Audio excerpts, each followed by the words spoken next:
Hello students. आज का हमारा टॉपिक है दैट इज ईयर। हम लोग चैप्टर पढ़ रहे हैं न्यूरल कंट्रोल एंड कोऑर्डिनेशन। इस चैप्टर में हम कोशिश कर रहे हैं कि छोटे छोटे टॉपिक्स के आपको वीडियोस दें और क्वेश्चन के सहारे में अपने टॉपिक को क्लियर कर पाऊँ।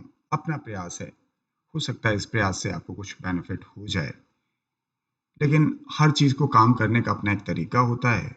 तो मुझे जो बेहतर लग रहा है उस तरीके से मैं काम कर रहा हूँ। आप अगर सेटिस्फाइड होते हैं तो आप कमेंट्स में आंसर कर सकते हैं, और कुछ नया चाहते हैं तो भी आप आंसर करें ताकि मैं कोशिश करूं कि वो चीज़ें हो सकें। खैर, तो मैं जैसा कि अपने कुछ वीडियो से ये काम कर रहा हूं, क्वेश्चन के सहारे अपने टॉपिक तक पहुंच रहे हैं हम लोग। तो वही प्रयास।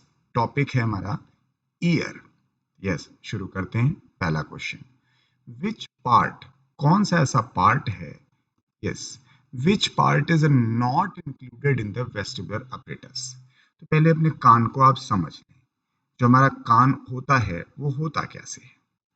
तो अगर कान के हम पार्ट देखें, वो भी हम सिर्फ इंटरनल ईयर की आज बात कर लें अभी इस क्वेश्चन में। इंटरनल ईयर के वैसे तो कुल दो पार्ट होते हैं। एक पार्ट कहलाता है that is vestibular part, vestibular part, और दूसरा पार्ट कहलाता है कॉक्लियर पार्ट। हम मैन के रेफरेंस में बात कर रहे हैं, इसलिए आप इसको वहीं से कोरिलेट करिएगा। अब दोनों के अपने अलग अलग काम हैं। जैसे अगर हम वेस्टिबुलर पार्ट की बात करें तो जनरल बात हम लोग कह देते हैं it's related with body balance. अब वो बॉडी बैलेंस का जब हम बात करते हैं तो दोनों तरह के बैलेंस हैं, डायनेमिक भी है और स्टैटिक भी है। और कॉक्लियर पार्ट का जो काम है, एंड दैट इज हियरिंग, सुनना। खैर, तो पूछा गया which is not the part of vestibular apparatus। तो अब हम पहले इस हिस्से पर तो पहुंचे कि वह वेस्टिबुलर apparatus यानी वेस्टिबुलर पार्ट है, जिसके बारे में हम लोग कह रहे हैं कि इसका जो काम है वो बॉडी बैलेंस है। अब जरा हम वेस्टिबुलर पार्ट को जान लें। वेस्टिबुलर apparatus कह लें या वेस्टिबुलर पार्ट कह लें। सर, इस हिस्से में आते हैं तो हमारे पास कुल दो पार्ट होते हैं। यस, एक पार्ट कहलाता है यूट्रिकुलस और दूसरा पार्ट कहलाता है सैकुलस। सैकुलस। फिर यूट्रिकुलस वाले पार्ट में तीन सेमी सर्कुलर कैनाल पाई जाती हैं। Semi circular canals. यस, इसके अलावा यूट्रिकुलस और सैकुलस दोनों पार्ट में हमारे पास मैकुला पाया जाता है। तो ये हमारे पास दो मुख्य पार्ट हुए। यानी अगर हम अपने वेस्टिबुलर पार्ट को देखते तो हम यही कह सकते हैं कि यूट्रिकुलस इसका पार्ट है, सैकुलस इसका पार्ट है, और यूट्रिकुलस में तीन सेमिसर्कुलर कैनाल है। थोड़ा और आगे आप समझ पाइए। जो हमारा सेमिसर्कुलर कैनाल है, and yes, this is responsible for the dynamic equilibrium. यानी जब हम गतिक अवस्था में रहते हैं, डायनेमिक इक्विलिब्रियम, तब बॉडी बैलेंस करता है। और macula is related with static equilibrium. हमारे ख्याल से हम लोग क्वेश्चन तक पहुंच चुके हैं। पूछा गया which is not the part of एस्फेरिटस, तो ये उसका पार्ट है। सैक्यूल है, यूट्रिकुलर भी इसका पार्ट है। फिर ओटोलिथ एक पॉइंट रह रहा है। अब अगर हम यहाँ पे देखें इस मैकुला वाले हिस्से में, तो मैकुला के पास एक सेंसरी, ये खुद सेंसरी स्पॉट है, इसके पास एक ओटोलिथ मेम्ब्रेन पाई जाती है। Otolith membrane, yes. इसको, चूंकि इसके अंदर कैल्शियम कार्बोनेट के ग्रेन्यूल्स होते हैं, इसलिए कई बार लोग इसे ईयर स्टोन या ओटोकोनिया के नाम से भी जानते हैं। यानी यूं कह लीजिए कि जो आप ओटोलिथ मेम्ब्रेन का जिक्र कर रहे हैं, ये वास्तव में मैकुला का ही पार्ट है। तो ये भी आपके वेस्टिबुलर apparatus का पार्ट है। तो रही बात आपके क्वेश्चन के आंसर करने की, तो yes, the answer should be the none of this.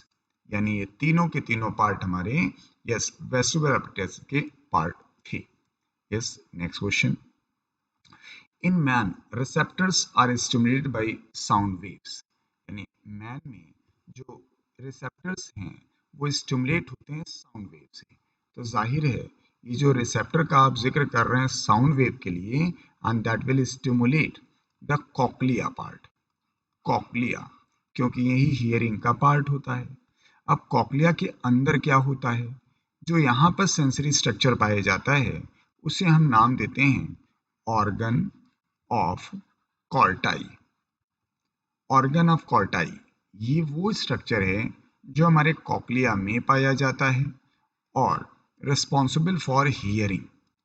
अब रही बात इनकी, अभी अभी हमने बात बताई, ये जो तीनों पार्ट है हमारे, these are the part of vestibular apparatus, part of vestibular apparatus,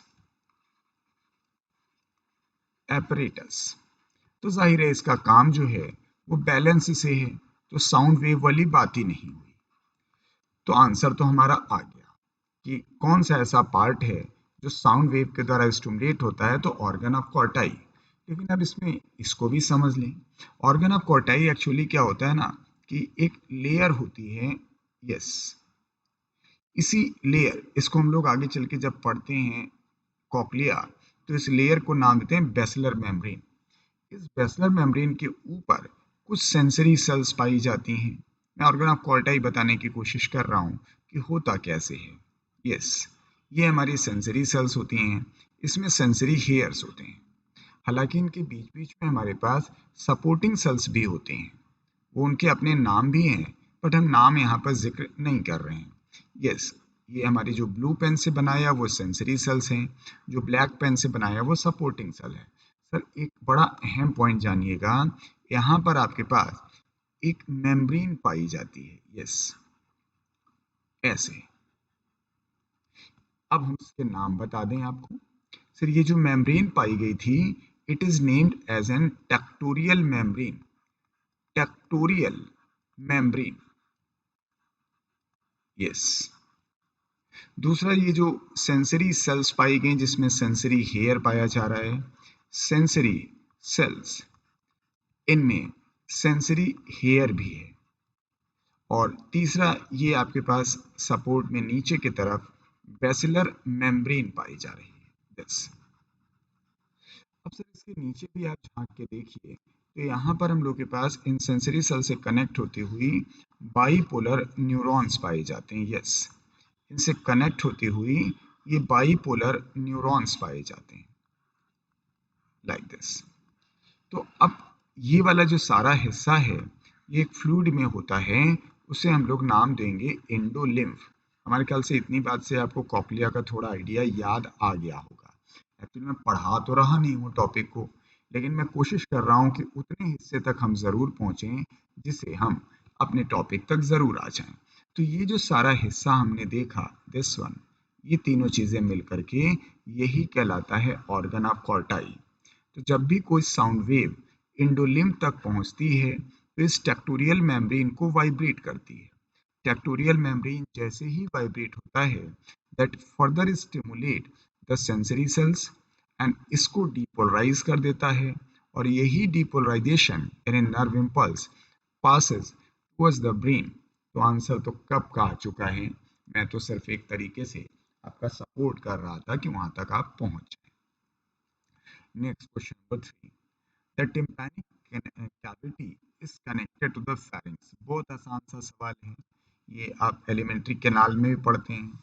ये टिम्पैनिक कैविटी ले लीजिए, दिस, इसी को हम लोग टिम्पैनिक कैविटी कह दें या कह देते हैं मिडिल ईयर कैविटी, कैविटी। अब टिम्पैनिक कैविटी क्यों कहते हैं, it is formed by, yes, tympanic bulla, गुब्बारे जैसा होता है ना, तो हम लोग कहते हैं टिम्पैनिक बुल्ला। ऑफ किसका, एक बोन है आपके पास टेम्पोरल बोन, जिसे सो कॉल्ड हम कनपटी कहते हैं।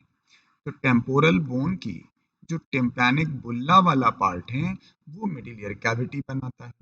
इसमें एक और चीज देखें, एक्सटर्नल ईयर की तरफ यहाँ पर हम लोग के पास एक सो कॉल्ड कान का पर्दा पाया जाता है, जिसे हम टिम्पैनिक मेम्ब्रेन कहा करते हैं, यस। ये कहलाता है टिम्पैनम कह लीजिए या टिम्पैनिक मेम्ब्रेन कह लीजिए। इनर ईयर के साइड में यहाँ पर दो छोटी छोटी खिड़कियां पाई जाती हैं, दिस वन। एक को आप नाम देते हैं ओवल विंडो, ओवल विंडो। आप चाहें तो इसको फेनेस्ट्रा ओवालिस या वेस्टुअर विंडो भी कह सकते हैं। ये जो नीचे वाला है इसे हम राउंड विंडो भी कहते हैं, इसे फेनेस्ट्रा रोटंडस भी कहते हैं और कॉकलियर विंडो कहते हैं। अब सवाल पे आ जाइए, ये जो मिडिल ईयर कैविटी है दिस, जहां आपके पास हड्डियां भी पाई जाती हैं, यस, जब कहा है बात तो पूरी सुनी लीजिए। ये मैलियस, इंकस और स्टेप्स जो आपके शरीर की सबसे छोटी हड्डी है, ऐसे। तो हम लोग को जो कहना था वो यहाँ कहना था कि हमारी जो मिडिल ईयर कैविटी है दिस पार्ट, ये वाला हिस्सा, इट इज कनेक्टेड, एंडोडर्मल ऑर्जिन की एक कैविटी पाई जाती है, वो कनेक्टेड होती है to the pharynx and its name is the eustachian tube, eustachian tube. ये मिडिल ईयर कैविटी को फेरिंग से जोड़ के रखती है। अब आप सोचोगे फेरिंग से जोड़ने का पर्पस क्या है? इट मेंटेन्स एयर प्रेशर, ये एयर प्रेशर को मेंटेन रखती है, maintains air pressure in middle ear या इन टिम्पैनिक कैविटी। दूसरी भाषा में भी हम कह सकते हैं कि जो ईयर ड्रम है आपका, यानी टिम्पैनम, इसी को हम लोग ईयर ड्रम भी कहते हैं, इस ईयर ड्रम में हवा के दबाव को संतुलित रखती है। क्योंकि अगर मान लीजिए हम कभी पहाड़ों पे ऊंचाई पे गए या फिर आप समुद्र तल की तरफ गए, तो बाहर की तरफ एटमॉस्फेयर प्रेशर घटता या बढ़ता है, तो इस वजह से ये टिम्पैनिक मेम्ब्रेन बल्ज आउट होती है और कभी कभी रप्चर हो जाती है। तो यूं कह लीजिए स्टेशन ट्यूब का यही काम है, टिम्पैनिक मेम्ब्रेन के दोनों तरफ, दाएं आप बाहर और अंदर, ये हवा के दबाव को बराबर बनाए रखती है। यस, आंसर आ चुका हमारे पास दिस। अब जो जो नाम दिए थे कॉक्लिया, में अभी पिछले क्वेश्चन में बता चुका कि हियरिंग फंक्शन है। ईयर ऑस्कल्स हमारे साउंड वाइब्रेशन को सर यहाँ से यहाँ ट्रांसमिट करते हैं, न सिर्फ ट्रांसमिट करते हैं बल्कि एम्पलीफाई भी करते हैं ज़रूरत पड़ने पर, और इनकी एम्पलीफिकेशन पावर तकरीबन 10 गुना तक होती है। दैट इज अप टू, बोला है मैंने, तकरीबन 10 गुना तक ये एम्पलीफाई कर सकते हैं। सेमी सर्कुलर कैनाल अभी आपको बताया था, related with body balance. Next, question number 4. The chief function of utriculus is, yes, utriculus का मुख्य फंक्शन बताएं। तो अगर आप कान को हिस्से को देख पाएं, तो कान में हमने अभी थोड़ी देर पहले भी आपसे कहा था कि ऐसे हमारे पास एक बड़ा सा बैलून जैसा यूट्रिकुलस, एक दूसरा बैलून जैसा स्ट्रक्चर भी है जिसे हम कहते हैं सैकुलस। यानी ये वाला हिस्सा हमारा यूट्रिकुलस है और ये वाला हिस्सा हमारा सैकुलस है। इसी सैकुलस वाले हिस्से से हमारे पास कॉक्लिया लगी होती है। मैं मेम्ब्रेनस लेबिरिंथ का आपको एहसास दिला रहा हूँ। Yes, this. फिर इसी यूट्रिकुलस वाले हिस्से से हमारे पास 3 सेमी सर्कुलर कैनाल लगी होती हैं। ये 2 सेमी सर्कुलर कैनाल हैं जिनका एक साइड जो है वो फ्यूज कर जाता है। यस, देखिए फ्यूज कर गया, और एक साइड देखें फ्री रहता है और एक एकदम फ्री रहता है। यानी यहाँ पर 3 सेमी सर्कुलर कैनाल हैं, तीनों 3 डिफरेंट एक्सेस पर पाई जाती हैं। किसी भी कैनाल को देखेंगे तो उसका एक सिरा फूला हुआ पाया जाता है, काफ़ी स्वेल है, जिसे एम्पुला कहते हैं। और इन सब के अलावा यूट्रिकुलस और सैकुलस में एक सेंसरी स्पॉट भी पाया जाता है जिसे हम मैकुला कहते हैं। तो अब यूट्रिकुलस का ही खाली आपको जिक्र करना था। तो ये तो हमारे हो गए semi circular canal, semi circular canal. और ये वाला हिस्सा, ये जो दोनों नाम दिख रहे हैं, and yes that is named as an macula, ये मैकुला कहलाता है। तो चूंकि हमारे क्वेश्चन में यूट्रिकुलस का जिक्र किया गया है, तो यूट्रिकुलस में तो सेमी सर्कुलर कैनाल भी आएगा और एटलीस्ट एक मैकुला भी आएगा। तो इसका भी काम बॉडी बैलेंस, बॉडी बैलेंस तो हम नाम दे रहे हैं डायनेमिक, डायनामिक इक्विलिब्रियम, यानी जब आप गतिमान अवस्था में रहते हैं तब। और मैकुला का काम है स्टैटिक इक्विलिब्रियम, जब हम स्थिर अवस्था में होते हैं तब। तो आंसर हमारा आ गया, this to help the body equilibrium. Sir hearing से इसका ताल्लुक नहीं है, इसका काम है कॉक्लिया, ये कॉक्लिया है, इसका ताल्लुक है सुनने से, हियरिंग से। यस, परसिप्रेशन इससे कोई लेना देना नहीं है, तो आंसर आ गया आपके पास, that is answer number fourth का B option. Next, fluid present in the scala vestibuli, tympani and scala media.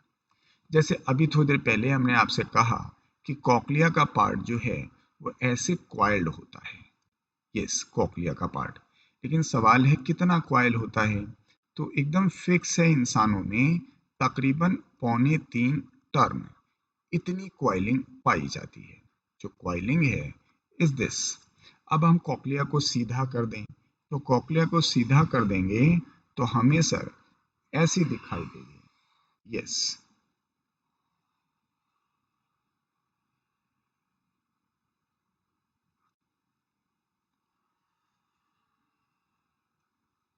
ऐसे होती कॉक्लिया। तो सर कॉक्लिया को हमने सीधा कर दिया, ये वाला हिस्सा हमारा ओवल विंडो हो गया, जैसे अभी हमने पिछले सवाल में आपको बताया था। ये नीचे वाला हिस्सा राउंड विंडो हो गया, और पूरा हिस्सा इधर का हिस्सा जो बचा वो बीच का कान हो गया। यस, यस, ये हो गया हमारा मिडिल ईयर। क्योंकि हम पहले क्वेश्चन के तह तक तो जाएं। अब इनके जो हमने नाम दिए वो नाम भी जान लें। इनके नाम अलग अलग हैं। जो सबसे ऊपर का चैम्बर है दिस वन, इसे हम लोग नाम देते हैं that is Scala vestibuli, Scala vestibuli. जो बीच वाला हिस्सा है इसे इसे हम लोग कहते हैं स्केला मीडिया, मीडिया। और सबसे नीचे का है उसे हम लोग कहते हैं स्केला टिम्पेनाई। आपको याद करने में कठिनाई हो तो आप आसानी से याद कर सकते हैं, that is A V M and T. ठीक, एक और खास बात कि सर यहाँ पर हम लोग के अंदर जो फ्लूइड प्रेजेंट होता है इट इज द पेरीलिम्फ, पेरीलिम्फ। यहाँ भी पेरीलिम्फ होना चाहिए, क्योंकि आप देखें टिप वाले हिस्से पर, एकदम टिप पर देखें तो स्केला वेस्टिबुलाई यहाँ पे इस जगह पे स्केला वेस्टिबुलाई और टिम्पेनाई आपस में इंटरकनेक्टेड हैं, and that is because of, इसे हम लोग कहते हैं हेलिकोट्रीमा, हेलिकोट्रीमा दिस। इसलिए जो साउंड वेव इधर से आती हैं वो पेरिलिम से होती हुई, हेलिकोट्रीमा से होती हुई ये इस जगह चली जाती है। अब रहा सर बीच में क्या पाया जाता है, तो जो बीच वाला हिस्सा है this, it is filled with endolymph. हमारे ख्याल से सवाल का हम लोग जगह तक आ गए। इस जगह पे एक और बात याद दिला दूं, थोड़ी देर पहले मैंने आपको ऑर्गन ऑफ कॉर्टाई बताया, तो जो सेंसरी सेल्स हैं वो यहीं पर पाई जा रही, यही फ्लोर वाला हिस्सा जो है वो बेसिलर मेम्ब्रेन कहलाता है, this it is the basilar, basilar membrane. और छत वाले हिस्से को इसको देखें तो इसको हम लोग कहते हैं रीजनर्स मेम्ब्रेन, रीजनर्स मेम्ब्रेन दिस। ओके, तो ये ऑर्गन ऑफ कॉर्टाई है। सवाल फिर से अब पढ़ें। पूछा गया था कि स्केला वेस्टिबुलाई, स्केला टिम्पेनाई और स्केला मीडिया। तो वेस्टिबुलाई आप देख पाइए, वेस्टिबुलाई इज द पेरिलिम्फ। फिर टिम्पेनाई देख पाइए, यस पेरिलिम्फ। एंड मीडिया देख पाइए एंडोलिम्फ। यानी आपका आंसर ऐसा होना चाहिए पेरिलिम्फ, पेरिलिम्फ और एंडोलिम्फ। यस, ये आंसर इज बी दिस। तो देखिए आंसर रट लेना बड़ा आसान होता है, लेकिन अगर आप इसको समझ के जो जोड़ेंगे इसके साथ तो आंसर सही होगा। क्योंकि उसने क्या किया ना, सीक्वेंस बदल दिया।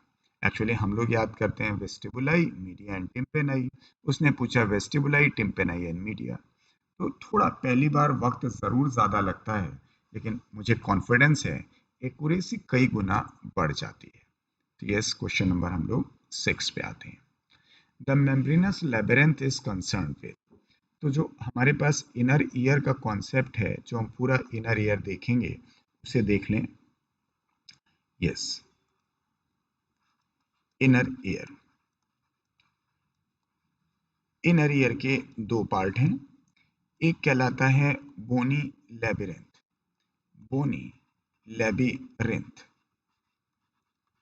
और दूसरा कहलाता है membranes labyrinth. Membranes labyrinth actually जो बोनी लेबिरिंथ का पार्ट है, इसका काम सिर्फ प्रोटेक्शन है। ये प्रोटेक्शन होता है, यहाँ पर प्रोटेक्ट करता है। इसी के अंदर हमेशा बोनी लेबिरिंथ के अंदर ही मेम्ब्रेनस लेबिरिंथ भरा रहता है।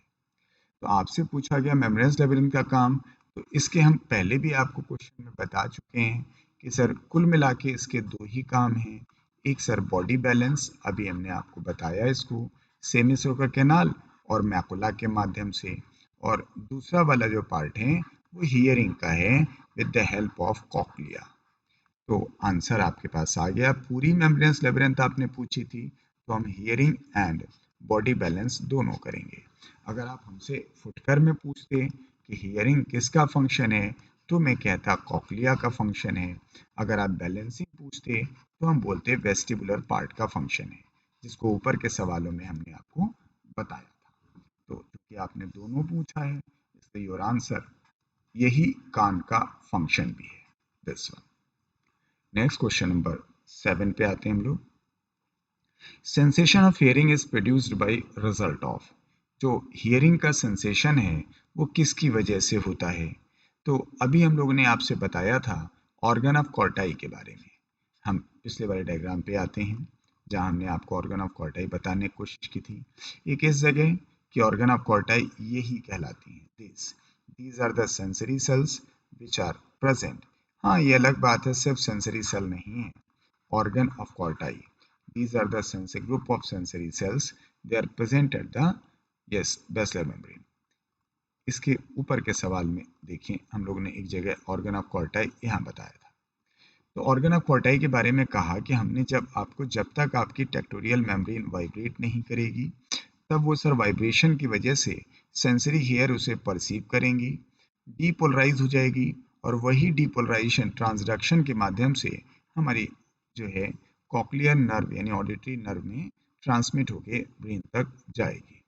तो सवाल में पूछा गया sensation of hearing is produced bye, तो वो हियरिंग के लिए अभी हमने आपको लाइन में बताया कि सबसे पहले हमारी टेक्टोरियल मेम्ब्रेन जो है वो वाइब्रेट करनी चाहिए। टेक्टोरियल मेम्ब्रेन जो वाइब्रेट करती है, that cause the depolarization in sensory cells. जो सेंसरी सेल्स होती हैं उसको डीपोलराइज करती हैं, और डीपोलराइज होने के बाद sir nerve impulse conduction yes travel towards the brain. ये जो काम हमने किया इस जगह पर, that is via organ of Corti किया, ऑर्गन ऑफ कॉर्टाई किया। अब क्वेश्चन आप पढ़ेंगे तो हमारी बात समझ में आएगी। प्रेजेंस ऑफ हेलिकोट्रिमा, हेलिकोट्रिमा का काम सिर्फ इतना है कि जो आप स्केला वेस्टिबुलाई में मैसेज भेजते हो, वाइब्रेशन भेजते हो हेलिकोट्रिमा के माध्यम से, that reaches to the scala tympani. Vibration set in the external auditory meters, तो ये सिर्फ ट्रांसमिशन में मदद करता है। Yes, vibration of ear ossicles, तो सर ये ट्रांसमिशन में भी मदद करता है और एम्पलीफिकेशन में भी मदद करता है। तो उस लिहाज से आंसर तो आ गया, nerve impulse generated by the hair cell, यही सेंसरी सेल्स कहलाती हैं। नर्व इम्पल्स यही जनरेट करती हैं, इनका डीपोलराइज होना और नर्व इम्पल्स का जनरेट होना by the cells of organ of Corti. Seventh का आंसर डी होगा।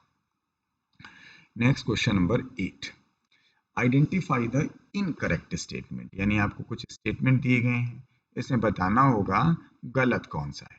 Coiled portion of the labyrinth is the cochlea, सही बात है। जब हम कॉक्लिया की बात करते हैं तो क्वाइल्ड भी है, और इवन मैं तो अभी आपको पिछले सवाल में बता भी रहा था सर क्वाइलिंग है कितनी, तो 3.25 टर्म की क्वाइलिंग है। दूसरा, bony labyrinth consist of, bony labyrinth वाला हिस्सा scala tympani and scala vestibuli. तो सर ऐसा नहीं है, सर बोनी लेबिरिंथ के अंदर, बोनी लेबिरिंथ कि अगर आप इसको बोनी लेबिरिंथ मान रहे हैं तो इसके अंदर एक चीज समझ लीजिए, इसके अंदर हमेशा मेम्ब्रेनस लेबिरिंथ होगी। तो ये है that is membranous labyrinth, this one. और ये है हमारा बोनी लेबिरेंथ। इनके बीच में जो जगह पाई जा रही है, यहाँ पर भरा होता है पेरीलिम्फ, मैंने सेक्शन काट दिया आपका, और यहाँ भरा होता है एंडोलिम्फ, दिस। फिर हम मेम्ब्रेनस लेबिरिंथ को जब पढ़ते हैं तब कहते हैं कि सर इसके 3 पार्ट हैं। एक पार्ट कहलाता है स्केला वेस्टिबुलाई, स्केला वेस्टिबुलाई, दूसरा कहलाता है स्केला मीडिया, और तीसरा कहलाता है स्केला टिम्पेनाई, स्केला टिम्पेनाई, दिस। तो अब ये बात हमने ऊपर कॉक्लिया में आपको बताई थी, तो आपसे गलत की बात कही गई थी, तो गलत तो ये हमको मिल गया, यानी इसका भी, लेकिन और भी पढ़ लेते हैं। Scala media is filled with endolymph. मैं आपको ऊपर के डायग्राम में दिखा दूं, क्योंकि बार बार वही डायग्राम समाना थोड़ा ठीक नहीं लगता। स्केला मीडिया वाला हिस्सा जो है वो देखिए आप, ये इनसे भरा हुआ है, दिस वन, एंडोलिम्फ से, तो वो सही है। Next, scala vestibule ends to the oval window and scala tympani terminates in the round window. ये भी सही है। देखिए स्केला जो वेस्टिबुलाई वाला हिस्सा है, that is in with the Oval window, ये वाला हिस्सा ओवल विंडो है, दिस, और ये वाला हिस्सा राउंड विंडो है, this, round window, round window. तो इस लिहाज से और स्टेटमेंट तो सच्ची में सही नजर आ रहे हैं, सिर्फ यही वाला स्टेटमेंट था सेकंड वाला, bony labyrinth consist of scala tympani and scala vestibuli. अब वो भी एक गलत बात क्या लिखी है इसमें, एक भी जान लीजिए भाई, उतना गलत नहीं दिख रहा, लेकिन ये लिखा है upper scala tympani and lower scala vestibuli, तो गलत है। अपर वाला हिस्सा जो है वो स्केला वेस्टिबुलाई है, और लोअर वाला हिस्सा जो है वो स्केला टिम्पेनाई है। तो अपर एंड लोअर, ये जो दोनों पार्ट दिख रहे थे। Next question number 9, in the human ear utriculus and sacculus respond to, तो मैं ये बात आपको पीछे बता चुका हूँ, इसलिए मैं फिर ज़्यादा वक्त आपका नहीं लूँगा। यूट्रिकल और सैक्यूल, ये दोनों के दोनों, these are the part of vestibular apparatus, part of vestibular apparatus, apparatus। तो जाहिर है इनका काम जो है दस रिलेटेड विद बॉडी बैलेंस होगा। अब ये तो एकदम सरल सी बात हो गई, लेकिन ऑप्शन देखें तो इसमें कोई दिख नहीं रहा है, तो हियरिंग हो नहीं सकता, स्मेल हो नहीं सकता, प्रेशर हो नहीं सकता, चेंज इन पॉस्चर। तो हम बॉडी बैलेंस कहें या एक सरल भाषा में कहें चेंज इन पॉस्चर, यानी आपकी जो शरीर की पोजीशन है, जिस अवस्था में है, उन सब को ये परसीव कर लेता है। अब उसके बारे में 2 बार आपसे कह चुका हूँ, वो पोस्चर आपका बदलता है जब आप गतिमान अवस्था में होते हैं, मूविंग अवस्था में होते हैं, या रेस्ट अवस्था में होते हैं। जैसे आप सो रहे होते हैं तब भी तो हमारा पोस्चर बदलता है, और जब आप चल रहे होते हैं तब भी आपका पोस्चर बदलता है। दोनों तरफ अलग अलग बातें हैं। मूविंग कंडीशन में सेमी सर्कुलर कैनाल रिस्पॉन्सिबल है, आप जिस एक्सिस में मूव करते हैं उस एक्सिस की करस्पॉन्डिंग सेमी सर्कुलर कैनाल का जो इंडोलिम्फ है वो वाइब्रेट करता है, और रेस्टिंग कंडीशन में है that is by the macula. Yes, answer आ चुका है आपका। Next question number 10, in the mammalian ear membranous structure which separate scala vestibuli and media। तो मैं फिर अपने पिछले क्वेश्चन पे चल रहा हूँ। एक कोई ऐसी मेम्ब्रेनस स्ट्रक्चर आपको बतानी है जो स्केला वेस्टिबुलाई को स्केला मीडिया से अलग करता हो, ये, तो इसका नाम मैंने अभी आपको बताया, दैट इज रीजनर्स मेम्ब्रेन। अगर यही सवाल होता स्केला मीडिया को टिम्पेनाई से कौन अलग करता है, तो हम कहते हैं बेसलर मेम्ब्रेन, दिस। इसलिए सवाल पढ़ने की बहुत ज़रूरत है और ध्यान से उस टॉपिक के साथ रिलेट करने की ज़रूरत बहुत ज़्यादा है। तो पूछा गया क्योंकि सबसे ऊपर की तरफ जो है वो स्केला वेस्टिबुलाई है, फिर स्केला मीडिया है, और फिर स्केला टिम्पेनाई है, दिस। इनके बीच में हमारे पास पार्टीशंस हैं, ये है और ये है, this one and this one. अलग अलग जगह पर अलग अलग चीज़ें भरी हुई हैं। यहाँ पे हमने आपसे कहा पेरिलिम्फ भरा है, यहाँ पे भी हमने कहा पेरिलिम्फ भरा है। तो वो ऐसा क्यों? क्योंकि सर दोनों आपस में इंटरकनेक्टेड है।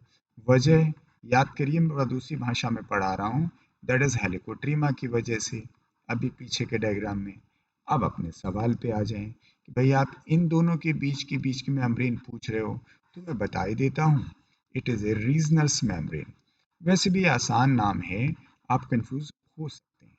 आर से रूफ होता है और आर से रीजनर भी होता है, और जो ये है वो बेस पर है, तो हम इसे बेसिलर मेम्ब्रेन कह सकते हैं। बी फॉर बेस होता है। तो आंसर तो हमारे ख्याल से आ गया है, आंसर में तकलीफ नहीं होनी चाहिए, आंसर शुड दिस। तो बेसलर नहीं होगा। और टेक्टोरियल अगर आपको याद हो, ऑर्गन ऑफ कॉर्टाई जब बनाते थे, तो यहाँ पर इसी के अंदर टेक्टोरियल मेम्ब्रेन पाई जाती थी। This is the tectorial membrane, तो वो भी आंसर नहीं है। Next question number 11, the membrane attach to the hair of the sensory cell of organ of Corti. Sir ये तो बड़ी आसान बात है, अभी अभी थोड़ी देर पहले मैंने आपको बताया था। चलिए मैं फिर आपको याद दिला देता हूँ। ये हमारी सेंसरी सेल्स हैं, सेंसरी सेल के बाद सेंसरी हेयर्स पाए जाएंगे। यस, ये सेंसरी हेयर हैं, जहाँ से हमारी बाईपोलर न्यूरॉन शुरू होती हैं। यस, बाईपोलर न्यूरॉन शुरू होती हैं, जो मैसेज को लेकर यहाँ से आगे बढ़ पाती हैं ऐसे। तो they are always in the contact of, ये हमेशा कॉन्टैक्ट में होती हैं एक मेम्ब्रेन की। यस, दिस यही पूछा गया था कि membrane attach to the hair of the sensory cell, और इसका नाम सच में बहुत इंपॉर्टेंट है। मैं तीसरी बार इस वीडियो में आपसे कह रहा हूँ, दैट इज टेक्टोरियल मेम्ब्रेन।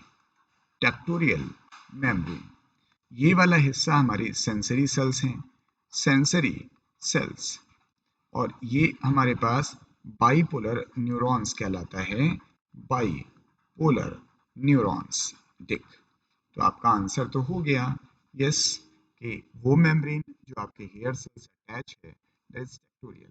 देखिए क्या होता है ना, कि आपको लग रहा होगा एक ही चीज को कई बार बता रहे हैं, वो पर्पस है हमारा। देखिए कान को तो मैं चाहूँ सिर्फ 2 क्वेश्चन में पूरे कान को समराइज कर दूं, और आपको कान आपके मतलब का हो भी जाएगा। लेकिन मुझे ऐसा लगता है कि जो क्वेश्चन का मैं चुनाव करता हूँ, तो मुझे लगता है कि अगर कोई क्वेश्चन में कोई तो पॉइंट रिपीट हो रहा है, तो बुरा नहीं है, इसी बहाने बच्चे को अपना टॉपिक तैयार हो जाएगा। तो आप वीडियो को स्किप मत करिए, आप ध्यान से हर सवाल को सुनिए, क्योंकि जो मैं डिक्टेट कर रहा हूँ वो अलग अलग भाषा में डिक्टेट कर रहा हूँ, अलग अलग डायग्राम से डिक्टेट कर रहा हूँ, ताकि आपको वो क्वेश्चन समझ में पूरा आ जाए। क्योंकि मैं क्वेश्चन की संख्या ज़्यादा नहीं रख रहा हूँ, मैं क्वेश्चन के साथ वो टॉपिक पूरा पूरा आपसे डिस्कस करना चाहता हूँ। तो यस, 11th का बी। नेक्स्ट क्वेश्चन है question number 12, the waxy substance which coat the surface of auditory canal is produced by। तो अगर हम एक्सटर्नल ईयर की बात करें, तो सबसे बाहर हमारे पास तो है पिन्ना। यस, ये इलास्टिक कार्टिलेज की बनी हुई, और इससे हमारे पास एक जुड़ा हुआ पार्ट है, that is external auditory canal, this. अब इसके बाद हमारे पास टिम्पैनिक कैविटी होती होगी, ये वाला हिस्सा, जहाँ पीछे ईयर ड्रम हम लोग अभी यहाँ पढ़ कर रहे थे। खैर हमारा टॉपिक दूसरा है। ये वाला पार्ट हमारा पिन्ना है, इलास्टिक कार्टिलेज का बना होता है, और ये हमारे शरीर में जहाँ पर है, it act as a radar antenna. कोई कंफ्यूजन मत रखिएगा, कुछ बच्चों को लगता है हमारा पिन्ना वेस्टिजियल है, इसलिए मैं बता रहा हूँ, इट कलेक्ट साउंड वेव्स, ये साउंड वेव को कलेक्ट करता है। यस, हाँ, पिन्ना के पास जो रिस्पेक्टिव मसल्स होती हैं, they are responsible for the movement of pinna, वो वेस्टिजियल है।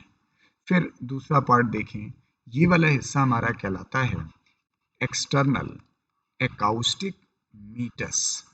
ऐसे बहुत नाम हैं, लेकिन ये नाम सुन के बच्चा थोड़ा सा कंफ्यूज होता है। एक्सटर्नल एकॉस्टिक मीटस, ये एक्सटर्नल ऑडिटरी कैनाल। अब इसके अंदर अगर हम देखें, यहाँ पर स्किन होगा, लेकिन स्किन होगा यहाँ पर लाइनिंग, तो स्किन है, तो स्किन विद हेयर्स होंगे, और हेयर के साथ सर स्वेट ग्लैंड भी होगी और सिबेसियस ग्लैंड भी होगी। Sweat gland and sebaceous gland, यहाँ पे थोड़ा विवादित पॉइंट है, इसलिए थोड़ा कंसंट्रेट जरूर करिएगा, क्योंकि जहाँ पर जो प्रॉब्लम अभी तक आई है मैं कोशिश करता हूँ वो जान जाए। जो सीबेसियस ग्लैंड है इसको हम लोग ऑयल ग्लैंड भी कहते हैं। क्यों ऐसा कहते हैं? क्योंकि इनका जो सिक्रीशन है वो ऑयली सिक्रीशन होता है। ओके, लेकिन जो स्वेट ग्लैंड है इसका एक दूसरा नाम है, हम लोग ध्यान नहीं देते, sudorific gland. Sudorific gland, yes. अब विवादित पॉइंट आता है कि जो सुडोरीफिक ग्लैंड यानी स्वेट ग्लैंड है, it get modified and that will form the ceruminous gland. Ceruminous gland, यही है wax secreting gland. Wax secreting gland, थोड़ा कंफ्यूजन इसलिए होता है लोगों को क्योंकि वैक्स जो है थोड़ा ऑयली जैसा लगता है। इससे कई बार लोगों को एहसास होता है कि शायद जो सेरेब्रस ग्लैंड है वो सिबेसियस का मॉडिफिकेशन है। आंसर हमारे ख्याल से मिल गया। Waxy substance is produced by cerebrus gland, this जो स्वेट ग्लैंड का मॉडिफिकेशन है। टिम्पैनम हम ईयर ड्रम को कहते हैं। सिबेसियस ग्लैंड तो मैंने बोला यहाँ पाई जाती है, और मेबोमियन ग्लैंड जो यहाँ पे लिखा जा रहा है ये कान में है ही नहीं। These are the part of eye gland. तो ये बात मैंने यही छोड़ दी। तो आंसर इज 12 का B. Next question number 13। Sound is produced by middle to inner ear due to, यानी हम अपने बीच वाले कान से वो इनर ईयर तक पहुंचते कैसे हैं। तो ये हमारे पास बीच वाला कान था, और इधर मान लीजिए हमारे पास ये इनर ईयर पार्ट है, दिस इनर ईयर। ये हमारा एक्सटर्नल ईयर वाला पार्ट है। तो यहाँ पर हमने भी पिछले आपके क्वेश्चन में डिस्कस करते हुए बताया कि यहाँ पर हमारे पास ये टिम्पैनिक मेम्ब्रेन पाई जाती है, लेकिन यहाँ पर हमारे पास दो विंडो पाई जाती हैं, Oval window and round window. आप वेस्टिबुलर और कॉकलर विंडो भी कह सकते हैं। यस, इनके बीच में हमारे पास हड्डियों का सेट पाया जाता है। Each middle ear has one set of ear ossicles, और उसमें सर जो मैलियस बोन है, this is the malleus, this is the incus and this is the stapes. Yes, तो इनका काम होता है जो साउंड वेव्स हमारी वो इन्हीं के माध्यम से ऐसे ट्रांसमिट होती हैं। तो जब भी कोई साउंड पहले इससे टकराती है तो टिम्पैनम यानी ईयर ड्रम वाइब्रेट करता है। वो वाइब्रेशन ईयर ऑस्कल्स के थ्रू होता है। अब जब ये बार वाइब्रेट करती हैं तो जो हमारी स्टेप्स बोन है, ये जब बार बार वाइब्रेशन के दौरान स्ट्राइक करती मीन्स टकराती है इस ओवल विंडो से, तब ये अपने साउंड वेव को इधर ट्रांसमिट करती है। तो आपका सवाल का आंसर आ गया है। Sound wave is transmitted from middle to inner ears due to vibration of stapes, सही है। The striking of stapes, दोनों सही है, यानी आप दो सही आंसर मिल रहे हैं, स्टेप्स के वाइब्रेशन से, स्टेप के स्ट्राइकिंग से। लेकिन अब हमें सही तो एक ही करना है। वाइब्रेशन ऑफ टिम्पैनम का तो कोई रोल ही नहीं है ना इनर ईयर में, अब इसलिए ऑल नहीं हो सकता। लेकिन इन दोनों में भी सबसे बेहतर आंसर ये है, क्योंकि वाइब्रेशन करने का मतलब ये नहीं होता है कि वो टकराए, क्योंकि ज़रूरी होता है जब वो बार बार इस पर स्ट्राइक करेगी, टकराएगी, तो ये वाइब्रेट करेगा, और ये वाइब्रेट करेगा तो डायग्राम को रिलेट करिएगा। स्केला वेस्टिबुलाई, स्केला वेस्टिबुलाई जिसके अंदर पेरिलिम्फ भरा हुआ था, यहाँ से ये आपकी जो वेव्स होंगी वो आगे ट्रांसमिट होना शुरू करेंगे। तो answer should be the C. Next 14 question. Sound is amplified by, तो जो हमारी एम्पलीफिकेशन प्रॉपर्टी है, एम्पलीफिकेशन मतलब ज़रूरत पड़ने पर हम उसमें इजाफा कर दें। तो एम्पलीफिकेशन दो चीज़ों से होता है, एक ईयर ऑस्कल से होता है, ये एम्पलीफिकेशन हो सकता है ईयर ऑस्कल्स, और दूसरा एम्पलीफिकेशन होता है ओवल विंडो से। ओवल विंडो जिसे हम फेनेस्ट्रा ओवेलिस भी कह रहे हैं या वेस्टिबुलर विंडो भी कह रहे हैं, क्योंकि स्केला वेस्टिबुलाई से ये डायरेक्टली कनेक्टेड होता है। लेकिन हर चीज़ के काम करने की अपनी एक कैपेसिटी होती है। It can amplify up to 10 times, ये 10 गुना तक एम्पलीफाई कर सकता है।